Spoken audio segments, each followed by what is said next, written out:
Сериозна тема брой 2.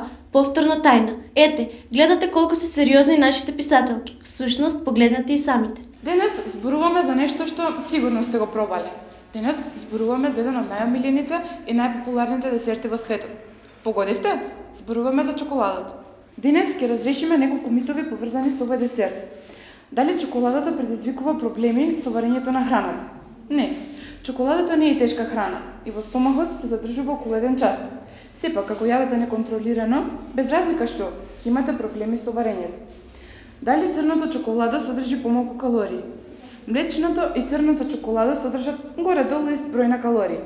Разликата е во тоа што во млечната чоколада има повеќе калциум, па ќе биде покорисно за вашиот организам. Дали чоколадата предизвикува главоболка? Чоколадата содржи тирамин, кој може да предизвика мигрена, но е застапен во толку мала количина во чоколадата, што најчесто не представува никаков проблем. Чоколадата со повеќе какао е подобро.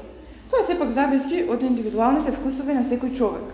Сепак чоколадата со повеќе какао има само неколку калории помалку од чоколадата со помалку какао.